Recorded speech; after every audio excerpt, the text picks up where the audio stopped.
दोस्तों, हमें लगता है कि हमारी जेब में पड़ा हुआ 500 का नोट या बैंक अकाउंट में दिखने वाला डिजिटल नंबर ही वेल्थ है। यही सबसे बड़ा झूठ है जिसमें 99% लोग फंसे हैं।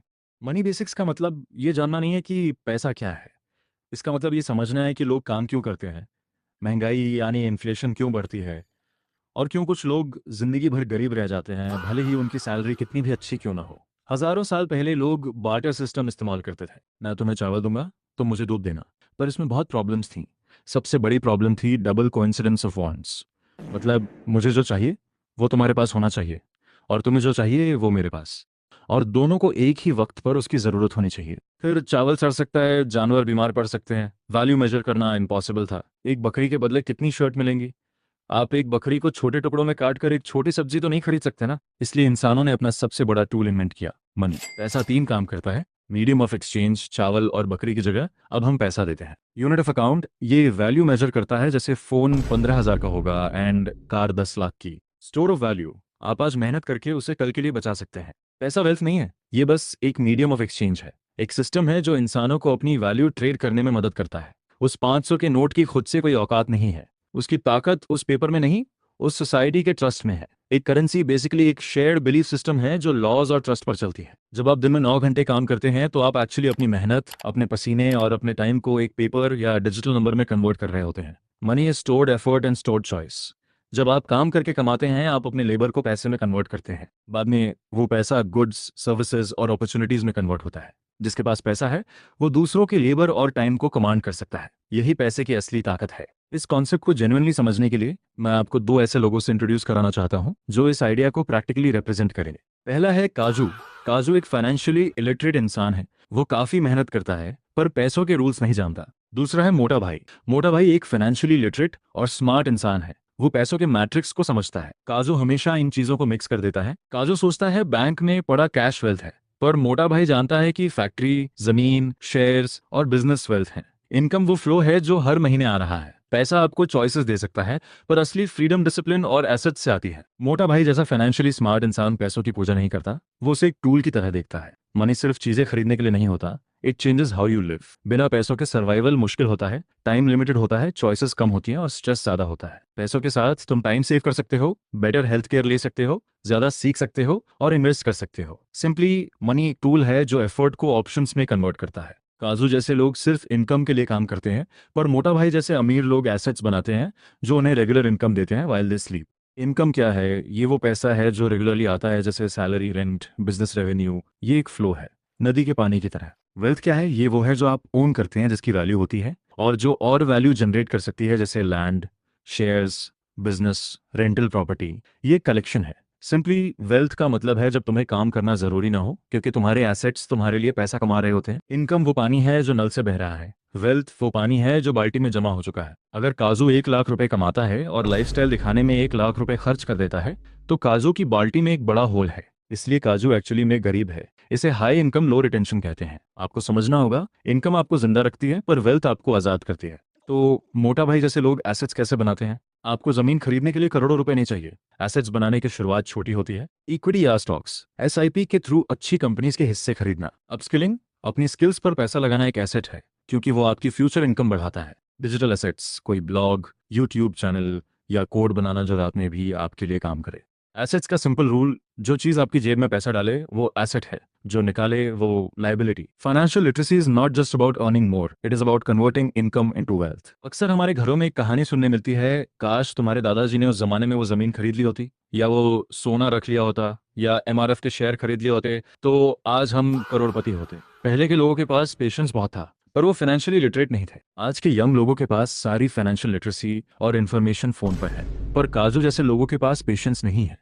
काजू को अगले हफ्ते रिटर्न चाहिए। उसे क्रिप्टो में रातों रात अमीर बनना है, और यहीं काजू बर्बाद होता है। ये समझने के लिए आपको दो कॉन्सेप्ट्स दिमाग में छाप लेने हैं: टाइम वैल्यू ऑफ मनी और कंपाउंडिंग। सोचो, तुम्हें आज 100 रुपए मिलते हैं और किसी को 1 साल बाद 100 रुपए मिलते हैं। दोनों सेम नहीं है। आज का पैसा ज्यादा कीमती है क्योंकि तुम उसे अभी खर्च कर सकते हो, इन्वेस्ट करके बढ़ा सकते हो और फ्यूचर के रिस्क से बच सकते हो। अगर तुम 10,000 आज इन्वेस्ट कर दो तो 5 साल में कंपाउंड होकर ज्यादा बन जाएगा। वही 10,000 5 साल बाद मिले तो वो ग्रोथ मिस हो गई। इसी को अपॉर्चुनिटी कॉस्ट कहते हैं। साथ ही इन्फ्लेशन और रिस्क फ्यूचर पैसे की बाइंग पावर कम कर देते हैं। इसलिए सिंपली आज का पैसा कल के सेम पैसे से ज्यादा कीमती है। कंपाउंडिंग का मतलब है आपके पैसों ने जो रिटर्न कमाया, अब वो रिटर्न भी आपके लिए और रिटर्न कमाएगा। Interest on interest, simple example देखिए। ईयर 1 100 रुपए इन्वेस्ट किया, 10% रिटर्न मिला, अमाउंट हुआ 110 रुपए। ईयर 2 अब 10% 100 रुपए पर नहीं मिलेगा, अब 10% 110 रुपए पर मिलेगा, अमाउंट हुआ 121 रुपए। ईयर 3 अब 121 रुपए पर रिटर्न मिलेगा, अमाउंट हुआ 133 रुपए। शुरू में ये ग्रोथ बहुत स्लो लगती है, पर 10 या 20 साल बाद ये एक्सप्लोसिव हो जाती है। अगर मोटा भाई 25 साल की उम्र में हर महीने 5,000 रुपए इन्वेस्ट करे और काजू 35 साल की एज में जाकर हर महीने 15,000 रुपए इन्वेस्ट करे, तो 60 की उम्र में मोटा भाई के पास ऑलमोस्ट 3.2 करोड़ रुपए होंगे। और वही काजू 3 टाइम ज्यादा यानी 15,000 रुपए इन्वेस्ट करके भी सिर्फ 2.8 करोड़ रुपए तक ही पहुंच पाएगा। क्यों? क्योंकि मोटा भाई के पास टाइम था। Without time compounding is weak, with time compounding makes you unstoppable. इसलिए पेशेंस को वापस लाओ। जैसे वॉरेन बफेट ने कहा था, everyone wants to get rich but nobody wants to do it slowly. अब आते हैं उस पॉइंट पर जहां मैक्सिमम लोग या तो जिंदगी भर काजू की तरह ब्रोक रह जाते हैं या धीरे धीरे मोटा भाई की तरह फाइनेंशियली स्ट्रांग बनने लगते हैं। इनकम तुम्हारा फ्यूचर डिसाइड नहीं करती, कैश फ्लो करता है। कैश फ्लो का सिंपल मतलब है money coming in minus money going out. Formula cash flow equals income minus expenses. अगर ये पॉजिटिव है तो आपका फ्यूचर ब्राइट है, लेकिन अगर काजू की तरह ये नेगेटिव है तो आप और गरीब होते जाओगे। और अगर आप जितना कमा रहे हो उतना ही खर्च कर दे रहे हो तो आप गरीब ही रहोगे। काजू जैसे लोग सिर्फ इस चीज पर फोकस करते हैं, how can I earn more, जो कि ठीक है, लेकिन मोटा भाई जैसा फाइनेंशियली लिटरेट पर्सन फोकस करता है कि how is my money flowing. दोस्तों, अगर काजू की हाई इनकम है लेकिन बैड कैश फ्लो है तो काजू ब्रोक ही रहेगा। लेकिन अगर मोटा भाई की एवरेज इनकम है और गुड कैश फ्लो है तो वो जरूर वेल्थ ही बनेगा। वेल्थ वहां से शुरू होती है जहां सरप्लस शुरू होता है, और इस सरप्लस को बनाने का एक ही सिस्टम है, बजटिंग। बजटिंग का नाम सुनते ही काजू को लगता है कि अब तो खर्चे कम करने पड़ेंगे, मजा खत्म हो जाएगा। No, budget is not restriction, budget is direction. ये आपके पैसों को बताता है कि उसे कहाँ जाना है, बजाय इसके कि महीने के एंड में आप रोएं कि पैसा गया कहाँ। नॉर्मली 4 टाइप्स के एक्सपेंसेस होते हैं। फिक्स्ड एक्सपेंसेस हर महीने सेम, जैसे rent, EMI, fees. Variable expenses महीने के हिसाब से चेंज, जैसे फूड, पेट्रोल। डिस्क्रिशनरी एक्सपेंसेस जो कि ऑप्शनल खर्चे हैं, जैसे मूवीज, शॉपिंग। इनविजिबल एक्सपेंसेस लोग बड़े खर्चों की वजह से कंगाल नहीं होते, वो कंगाल होते हैं अननोटिस्ड स्मॉल लीक्स की वजह से। काजू की रोज की 100 रुपए की कॉफी, ऑनलाइन ऐप्स पर 150 रुपए के स्नैक्स, जरूरत ना होने पर अमेजन से मंगा ली गई सेल की टी शर्ट। ये वो इनविजिबल लीक्स हैं जो काजू की बाल्टी खाली कर देते हैं। इन सब चीजों से बचने के लिए या अपने पैसों को एक क्लियर डायरेक्शन देने के लिए वी हैव 50-30-20 रूल। मोटा भाई अपना बजट इस सिंपल फ्रेमवर्क से प्लान करता है। अपनी इनहैंड सैलरी को 3 हिस्सों में बांटो। 50% नीड्स, इसमें आपका रेंट, राशन, बिजली का बिल, बेसिक्स आएंगे, ये वो है जिसके बिना आप जिंदा नहीं रह सकते। 30% वांट्स, नेटफ्लिक्स, बाहर का खाना, दोस्तों के साथ घूमना, नए कपड़े, जरूरी है ताकि आप घुटन महसूस ना करें।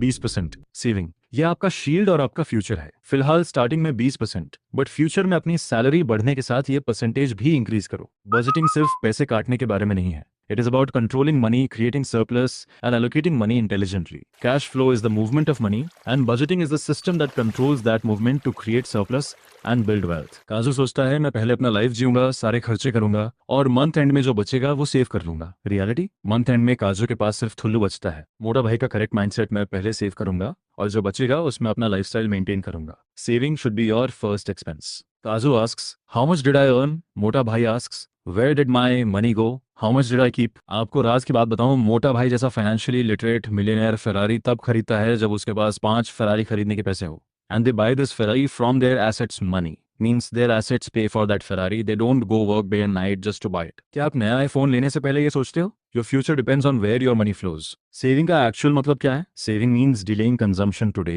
to create future security and opportunity. ये पैसों के बारे में कम और आपके बिहेवियर के बारे में ज्यादा है, क्योंकि कमाता हर कोई है पर बचा हर कोई नहीं पाता। सेविंग 3 चीजों के लिए जरूरी है, सर्वाइवल जब जॉब चली जाए, स्टेबिलिटी ताकि दिमाग शांत रहे, और अपॉर्चुनिटी अगर कल कोई बिजनेस स्टार्ट करना हो या कोई इन्वेस्टमेंट करनी हो। लेकिन saving safe and low return के लिए होती है और investing risky and high return होती है। दोनों अलग हैं। सेविंग आपके पैसों को प्रोटेक्ट करती है, इन्वेस्टिंग उसे ग्रो करती है। सिर्फ सेव करते रहना सबसे बड़ा खतरा है, क्योंकि इन्फ्लेशन उसे खा जाएगी। पर बिना सेव किए डायरेक्ट इन्वेस्ट करना उससे भी बड़ा खतरनाक स्टेप है। इसलिए आपको द सेविंग पिरामिड समझना होगा। ये एक स्टेप बाय स्टेप सिस्टम है जो मोटा भाई फॉलो करता है। अगर आपने एक भी स्टेप स्किप किया तो आपका पूरा फाइनेंशियल सिस्टम गिर जाएगा। लेवल 1 है इनकम, जो कि बेस है, ये स्टार्टिंग पॉइंट है। बिना इनकम के ना सेविंग है ना इन्वेस्टिंग। लेवल 2 है सेविंग, यहाँ आप एक्शन लेते हैं। अपनी इनकम का एक हिस्सा जैसे 20% या ज़्यादा साइड में रखना, ये डिसिप्लिन का टेस्ट है। यहाँ लाइफस्टाइल इन्फ्लेशन से बचना, यानी सैलरी बढ़ी तो खर्चे बढ़ा दिए। लेवल 3 है इमरजेंसी फंड, ये सेफ्टी लेयर है। अब आपने जो पैसा सेव किया है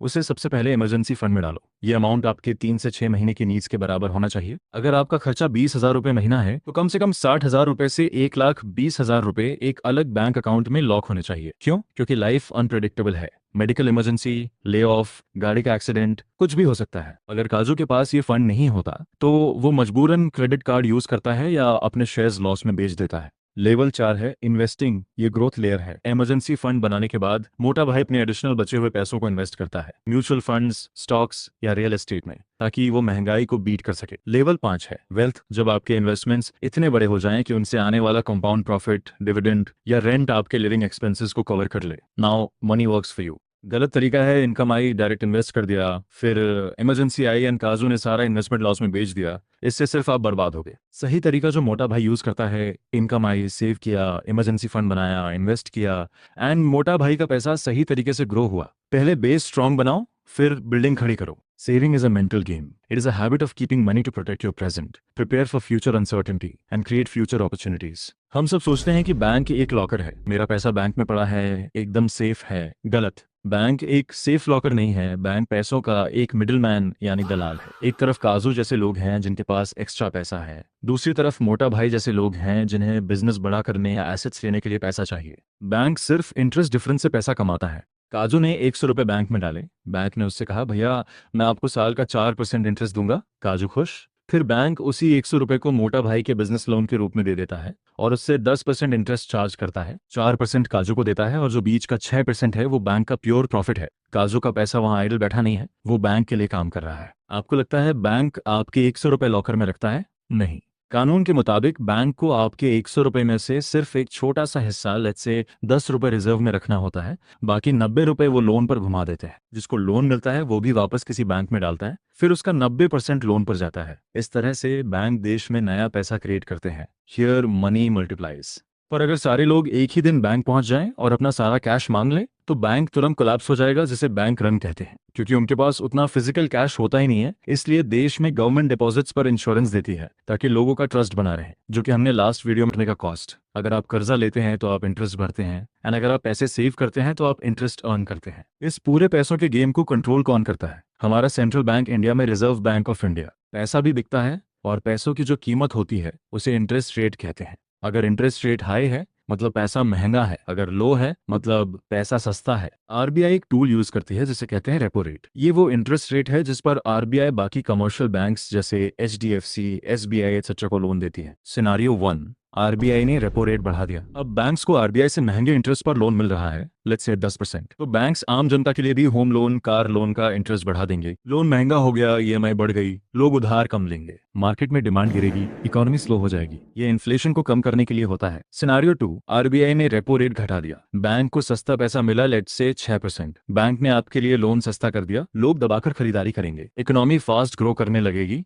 इसे रियल लाइफ एग्जांपल से समझते हैं। कोविड के टाइम इकोनॉमी को बचाने के लिए आरबीआई ने 27 मार्च 2020 को रेपो रेट 5.15% से घटाकर 4.40% कर दिया और मई 2020 तक इसे 4% के हिस्टोरिक लो पर ले आए। इससे मार्केट में कैश का फ्लड आ गया, बैंक्स ने बिजनेस और होम लोन सस्ते कर दिए और लोगों ने सस्ते बोरोइंग का फायदा उठाकर स्टॉक मार्केट में दबा के पैसा लगाया। पर 2022 आते आते इस सस्ते पैसे, ग्लोबल सप्लाई चेन इश्यूज और रशिया यूक्रेन वॉर की वजह से इन्फ्लेशन आसमान छूने लगी। इस ओवरहीटिंग को रोकने के लिए आरबीआई ने 4 मई 2022 को इमरजेंसी ब्रेक लगाया और रेपो रेट बढ़ाकर वापस 4.40% किया, जो लगातार हाइक्स के बाद फेब 2023 में 6.50% तक पहुंच गया। नतीजा ये हुआ कि पैसा महंगा हो गया। काजू की होम लोन ईएमआईज जो पहले 6.5% पर थी वो बढ़कर 9% के आसपास पहुंच गई। लोगों ने फालतू खर्चे कम किए, मार्केट में डिमांड गिरी और आखिरकार इन्फ्लेशन वापस लाइन पर आ गई। सेंट्रल बैंक डायरेक्टली आपको कंट्रोल नहीं करता, वो सिस्टम को कंट्रोल करता है और सिस्टम आपको अफेक्ट करता है। इंटरेस्ट रेट इकोनॉमी का एक्सेलरेटर और ब्रेक है, इसलिए याद रखिए बैंक सेफ्टी, ट्रांजैक्शंस और इमरजेंसी फंड रखने के लिए बेस्ट है, पर बैंक आपको अमीर नहीं बना सकता क्योंकि वहां मिलने वाला रिटर्न हमेशा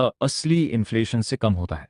उधार एक ऐसा टूल है जो या तो मोटा भाई की तरह आपको अमीर बना सकता है या काजू की तरह आपकी जिंदगी बर्बाद कर सकता है। डेट का सिंपल मतलब है आप अपने आने वाले कल की इनकम को आज ही खर्च कर रहे हैं और इसके लिए आपको चेक किया जाता है आपके क्रेडिट स्कोर से। ये आपका फाइनेंशियल कैरेक्टर सर्टिफिकेट है। अगर आप उधार लेकर टाइम पर वापस देते हैं तो आपका स्कोर हाई होता है और बैंक आपको सस्ते में बड़ा लोन देते हैं। अब यहाँ आता है सबसे बड़ा difference, good debt versus bad debt. Good debt जो मोटा भाई यूज करते हैं, ये वो उधार है जो आपकी जेब में पैसा डालता है, ये आपकी इनकम बढ़ाता है। एग्जाम्पल, एजुकेशन लोन जो स्किल बढ़ाए, बिजनेस लोन, या एक ऐसी प्रॉपर्टी के लिए लोन जो रेंट जनरेट करे। बैड डेट जिसमें काजू फंसा है, ये वो उधार है जो आपकी जेब से पैसा निकालता है। एग्जाम्पल, क्रेडिट कार्ड पर लेटेस्ट फोन खरीदना, शौक के लिए महंगी गाड़ी का लोन जिसका ईएमआई काजू भर नहीं सकता। ईएमआई एक बहुत मीठा जहर है। काजू को 50,000 रुपए के फोन के पैसे एक साथ देना दुख देता है, पर महीने का 2,500 रुपए देना बहुत छोटा और इजी लगता है। रियलिटी में 2 साल बाद काजू उस फोन के 60,000 रुपए पे कर चुका होता है। ईएमआई रियल कॉस्ट को छुपा देती है। काजू एक डेट चुकाने के लिए दूसरा डेट लेता है और इसे डेट स्पाइरल यानी उधार का जाल कहते हैं। आज के टाइम पर काजू जैसे लोग और ज्यादा बैड डेट में क्यों जा रहे हैं? क्योंकि एक नया साइकोलॉजिकल ट्रैप आ गया है, कैशलेस सोसाइटी। पहले के वक्त में जब हमारे वॉलेट में 500 रुपए के नोट होते थे और हम 2,000 रुपए का खर्चा करते थे, तो फिजिकल नोट्स को हाथ से जाते हुए देखकर दर्द होता था। दिमाग खर्च करने से पहले 10 बार सोचता था। आज यूपीआई और एप्पल पे की वजह से पैसा हाथ में फील ही नहीं होता। एक क्यूआर कोड स्कैन किया, फोन का पासवर्ड डाला और 5,000 रुपए उड़ गए। क्योंकि पेन ऑफ पेइंग खत्म हो गया है, काजू को महसूस ही नहीं होता कि वो गरीब हो रहा है। इसलिए क्रेडिट कार्ड्स और ऑनलाइन शॉपिंग सबसे डेंजरस टूल्स हैं अगर आपके पास डिसिप्लिन नहीं है। Credit card removes the pain of paying completely. इससे ज्यादा प्रॉफिट कंपनीज एंड गवर्नमेंट का ही होता है। कभी भी अपने लाइफस्टाइल या शौक के लिए उधार मत लो। डेट सिर्फ तब लो जब वो इनकम क्रिएट करे। टोटल कॉस्ट को समझो, सिर्फ ईएमआई को नहीं। एक पुअर या फाइनेंशियली इलिटरेट इंसान सोचता है, मेरे पास पैसा नहीं है, मैं कुछ नहीं कर सकता। एक रिच और लिटरेट इंसान सोचता है, मुझे एसेट कंट्रोल करना है, चाहे मेरा अपना पैसा कितना भी कम क्यों ना हो। इसे कहते हैं लेवरेज। लेवरेज का मतलब है किसी छोटी चीज को यूज करके किसी बड़ी चीज को कंट्रोल करना। फाइनेंस में लेवरेज मतलब ओपीएम यानी बैंक के उधार का यूज करके अपने रिटर्न्स को मल्टीप्लाई करना बिना अपना पूरा पैसा लगाए। मान लीजिए मोटा भाई को एक 50 लाख रुपए की प्रॉपर्टी लेनी है। ओवर थिंकिंग, 50 लाख रुपए सेव करो और पूरा कैश देकर प्रॉपर्टी खरीदो, तुम्हें ओनरशिप मिल गई, पर सारा पैसा एक ही जगह ब्लॉक हो गया। रिच थिंकिंग, मोटा भाई ने सिर्फ 10 लाख रुपए यानी 20% डाउन पेमेंट दी। बैंक से 40 लाख रुपए मींस 80% का लोन लिया। अब मोटा भाई ने सिर्फ 10 लाख रुपए लगाकर 50 लाख रुपए के एसेट को कंट्रोल कर लिया। अब वो बचे हुए 40 लाख रुपए से 4 और ऐसे ही एसेट्स कंट्रोल कर सकता है। चलिए इसे एक एग्जांपल से समझते हैं। 2001 में एसआरके ने मन्नत खरीदा 13 करोड़ रुपए में। उन्होंने अपनी पॉकेट से दिए सिर्फ 2.6 करोड़ रुपए, बैंक से लोन लिया 10.4 करोड़ रुपीस। अब लोन की मंथली ईएमआई आएगी 20 साल तक, तो मान लीजिए इंटरेस्ट बन रहा है 8 लाख रुपए महीना। अगर एसआरके उस प्रॉपर्टी को रेंट पर दे देता और रेंट आए 10 लाख रुपए पर मंथ, तो क्या होगा? रेंट ने ईएमआई को कवर कर लिया और 2 लाख रुपए का पॉजिटिव कैश फ्लो भी आया, यानी प्रॉफिट। प्रॉपर्टी खुद अपना लोन चुका रही है और 2022 तक लोन खत्म और मन्नत की वैल्यू 13 करोड़ रुपए से बढ़कर आज 200 करोड़ रुपए हो चुकी है। एसआरके ने सिर्फ 2.6 करोड़ लगाए थे और उनके पास आज 200 करोड़ रुपए का एसेट है। ऐसे रिटर्न्स के लिए एसआरके जैसा दिमाग और विजन भी चाहिए। जैसे एसआरके ने 2008 में कोलकाता नाइट राइडर्स के मेजॉरिटी स्टेक्स 300 करोड़ रुपए में लिए थे और आज केकेआर की वैल्यूएशन 9,000 करोड़ रुपए से ज्यादा है। ये लेवरेज का मैजिक है। लेवरेज तब काम करता है जब एसेट का रिटर्न लोन के इंटरेस्ट से बड़ा हो। लेकिन इसका एक डार्क साइड भी है, यानी लेवरेज ट्रैप। अगर रेंट नहीं आया या प्रॉपर्टी की वैल्यू 50 लाख रुपए से गिरकर 40 लाख रुपए हो गई, तो आपका अपना 10 लाख रुपए पूरी तरह डूब जाएगा। हर महीने ईएमआई जेब से भरनी पड़ेगी, लॉस मल्टीप्लाई हो जाएगा। इसलिए मोटा भाई जैसे लोग ब्लाइंडली लोन नहीं लेते, वो 3 रूल्स फॉलो करते हैं। Positive cash flow rent EMI से ज्यादा होना चाहिए। मार्जिन ऑफ सेफ्टी, अगर वैल्यू थोड़ी गिरे तब भी सर्वाइव कर ले। बैकअप मनी यानी इमरजेंसी फंड। काजू ने 10 लाख रुपए के स्टॉक्स लिए, वो बढ़कर 20 लाख रुपए के हो गए। काजू प्रॉफिट देखकर खुश होगा, स्टॉक्स बेच देगा और सरकार को हैवी कैपिटल गेन्स टैक्स भर देगा। एसेट भी हाथ से चला गया और टैक्स भी दिया। मोटा भाई जैसा असली अमीर इंसान अपना एसेट कभी नहीं बेचता, वो बस थोड़ा दिमाग लगाता है और लीगल सिस्टम को अपने फायदे के लिए यूज करके अपना टैक्स बचा लेता है। अगर आपको सच में वेल्थ बनानी है तो आपको ये सिस्टम समझना ही होगा। इसके बिना आप लाइफ की सबसे बड़ी फाइनेंशियल सीक्रेट मिस कर रहे हो। अल्ट्रा रिच लोग आखिर ये जादू करते कैसे हैं, ये सब हम देखेंगे इस चैनल की 4th वीडियो में। मान लीजिए काजू ने फाइनली थोड़ा डिसिप्लिन दिखाया, बजटिंग की, सेविंग की और 20 लाख रुपए का पोर्टफोलियो बना लिया। एक दिन काजू बाइक से जा रहा है और एक मेजर एक्सीडेंट हो जाता है। हॉस्पिटल का बिल आता है 15 लाख रुपए। काजू के पास हेल्थ इंश्योरेंस नहीं है। उसकी सारी सेविंग्स, सारे स्टॉक्स, सारी वेल्थ एक सिंगल दिन में जीरो हो जाती है। इसे कहते हैं फाइनेंशियल डिजास्टर और इसे रोकने के लिए बनी है इंश्योरेंस। इंश्योरेंस आपको अमीर नहीं बनाता, यह आपको गरीब होने से बचाता है। काजू की सबसे बड़ी बेवकूफी देखिए, वो 1 लाख का फोन खरीदेगा और उस पर 3,000 रुपए का स्क्रीन गार्ड और इंश्योरेंस जरूर लगाएगा, पर उसकी खुद की लाइफ और हेल्थ जो करोड़ों की है, उस पर 1,000 रुपए महीना इंश्योरेंस का देने में उसे मौत आती है। वही दूसरी तरफ मोटा भाई समझता है कि इंश्योरेंस रिस्क पूलिंग के कॉन्सेप्ट पर काम करता है। लाखों लोग थोड़ा थोड़ा प्रीमियम देते हैं। कंपनी को पता है सबका एक्सीडेंट नहीं होगा। जिसका एक्सीडेंट होता है, कंपनी उन लाखों लोगों के पूल में से उसे बड़ा अमाउंट दे देती है। आप अपना बड़ा रिस्क थोड़े से पैसे देकर कंपनी पर ट्रांसफर कर देते हैं। आपको जिंदगी में दो इंश्योरेंस स्ट्रिक्टली चाहिए। एक तो हेल्थ इंश्योरेंस, ताकि हॉस्पिटल का खर्चा आपकी जेब से ना जाए। दूसरा टर्म लाइफ इंश्योरेंस, अगर आप पर आपके पेरेंट्स या बच्चे डिपेंडेंट हैं तो आपके ना रहने पर उन्हें एक बड़ा लमसम अमाउंट जैसे 1 या 2 करोड़ मिल जाए। ध्यान रहे, टर्म इंश्योरेंस लीजिए जो सस्ता और सिंपल होता है। लाइफ इंश्योरेंस और इन्वेस्टमेंट को कभी मिक्स मत करना। जैसे पॉलिसीज जो कहती हैं 20 साल बाद पैसा वापस मिलेगा, उनमें रिटर्न इन्फ्लेशन को भी बीट नहीं करता। रूल इज सिंपल, पहले प्रोटेक्शन यानी इंश्योरेंस, फिर ग्रोथ यानी इन्वेस्टमेंट। पैसों को बैंक में रखने से वो सेफ जरूर रहता है, पर अमीर बनने के लिए आपको इन्वेस्टिंग करनी ही पड़ेगी। इन्वेस्टिंग का सिंपल मतलब है अपने पैसों को ऐसे एसेट्स में डालना जो आगे चलकर या तो और ग्रो होंगे या आपको रेगुलर इनकम यानी डिविडेंड देंगे। हमें इन्वेस्ट क्यों करना है? 3 रीजंस की वजह से। इन्फ्लेशन, आपका पैसा बैंक में पड़ा पड़ा सड़ रहा है, इन्फ्लेशन उसकी परचेजिंग पावर खा रहा है। वेल्थ क्रिएशन, कोई भी इंसान सिर्फ अपनी सैलरी बचाकर बिलियनर नहीं बना। फाइनेंशियल फ्रीडम, ताकि एक दिन आपको पैसों के लिए काम ना करना पड़े। रिस्क वर्सेस रिटर्न, फाइनेंस का एक सीधा प्रिंसिपल है, जितना ज्यादा रिस्क उठाओगे रिवॉर्ड मिलने के चांसेस उतने हाई होंगे। एफडी सेफ है but very low return. Stocks risky हैं पर इसमें हाई रिटर्न्स हैं। अगर कोई टेलीग्राम पर काजू को कहे कि भाई 100% सेफ है और महीने का 20% रिटर्न देगा, तो वो एक पॉन्जी स्कीम और स्कैम है। High return plus zero risk exist नहीं करता। मोटा भाई ऐसी बेवकूफियों में नहीं पड़ता। डाइवर्सिफिकेशन, अपने पूरे पैसे किसी एक कंपनी या एक असेट में मत डालो। Don't put all your eggs in one basket. मोटा भाई अपना कुछ पैसा स्टॉक्स में, कुछ गोल्ड में, कुछ एफडी में और कुछ रियल एस्टेट में डालता है। अगर मार्केट क्रैश हुआ तो गोल्ड उसे बचा लेगा। स्टॉक मार्केट पर डेडिकेटेड वीडियो आने वाली है, पर अभी के लिए बस इतना समझिए कि स्टॉक मार्केट कोई जुआ नहीं है। जब आप स्टॉक खरीदते हैं आप बेसिकली उस कंपनी के बिजनेस का एक छोटा सा हिस्सा, एक ओनरशिप खरीद रहे होते हैं। सबसे बड़ा दुश्मन इन्वेस्टिंग में मार्केट नहीं होता,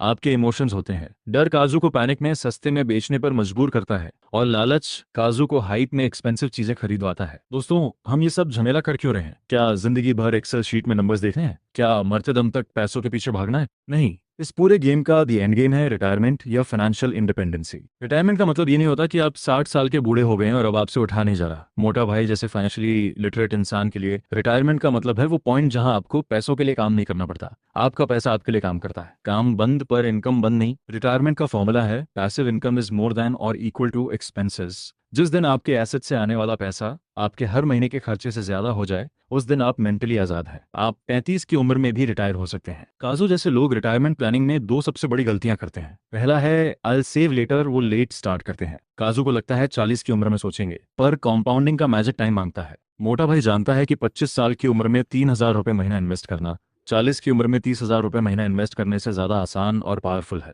दूसरी गलती, बच्चे संभाल लेंगे। ये सबसे खतरनाक इल्यूजन है। आजकल की फास्ट लाइफ और इकोनॉमी में आपके बच्चों के पास अपने ही इतने फाइनेंशियल प्रेशर्स होंगे, आप उन पर बोझ नहीं बनना चाहेंगे। इग्नोरिंग इन्फ्लेशन, काजू सोचता है 50,000 रुपए महीना बहुत है, पर इन्फ्लेशन के हिसाब से 20 साल बाद वही लाइफस्टाइल मेंटेन करने के लिए उसे शायद 2 लाख रुपए महीना चाहिए होगा। आपको आज लगता है 1 करोड़ बहुत है, फ्यूचर में 1 करोड़ की वैल्यू आज के 30 लाख बराबर होगी। तो स्ट्रैटेजी सिंपल है, save regularly, invest long term, build multiple income sources, control expenses. Real goal bank account में जीरोस बढ़ाना नहीं है, रियल गोल है freedom. Freedom from stress, freedom from bad bosses, freedom to make your own choices. ये पूरा game mindset का है, और जब आप इस वीडियो की हर चीज को प्रैक्टिकली करेंगे तो आपको समझ आएगा ये पूरा गेम माइंडसेट का है। अगर आप इस टॉपिक को और डिटेल में समझना चाहते हो तो